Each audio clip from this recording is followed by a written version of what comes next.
আজকে যে নতুন একটা রেসিপি লইয়া লাউ দিয়ে ফাঙ্গাস মাছের রান্না করবো। অনেক মজার একটা রেসিপি। লাউ তো আমরা বাংলাদেশ সবাই খাই।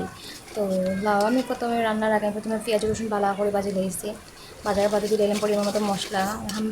লাউয়ের মধ্যে যত হালকা মশলা হয় তত মজা লাগে, একটু বেশি মশলা হলে ভালো লাগে না। তো হলুদ ধনিয়া লবণ দিয়ে বালা করে মশলা কষাই দিলাম। তো আমি লাউ হাঁটছি পাতলা পাতলা করে, যে সিদ্ধ দুধে না হয় কিন্তু পাতলা পাতলা করে হাঁটছি। কাটার পরে দিলে মাছ আমি ধুয়ে পরিষ্কার করে রাখে দিয়েছিলাম। মাছগুলো কষাই লেমু বালা করে মাছ লাড়াচাড়া দেওয়া বালা করে খসাই আমি একটা প্লেটও তুলে রাখি দেবো। লাড়াচাড়া দিয়ে বালা করে খসাইছি যেটা মাছের ভিতরে মশলা যায়। তা আগে থেকে আমি খসাই প্লেটও রাখার বাদে লাউ কোন যখন খাটিয়ে রাখছিলাম ওখান দিয়ে বালা করে খসাইলাম, বালা লাড়াচাড়া দিয়ে মাখাইলাম। দেখিলে কীরকম মাখাই, হালকা কালার হয়েছে।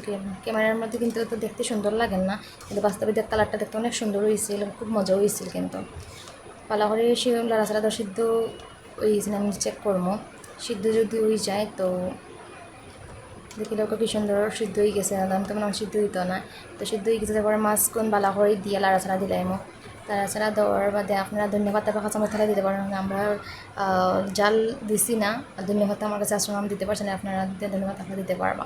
অনেক মজার একটা রেসিপি, আপনারাও তো তৈরি করে খাইতে পারবেন, যে মজা লাগে। আর লাউয়ের তরকারি তো আমরা বেশি খাই, তো পাতার থেকে লাউয়ের তরকারিটা বেশি দিয়ে খাইছি, খুব মজা লাগছে। লাউটা আপনারাও খাইয়া দেখবা। ধন্যবাদ সবাই আমার ফুল ভিডিওটা দেখার জন্য। আপনারা একটু কমেন্ট করে জানাই।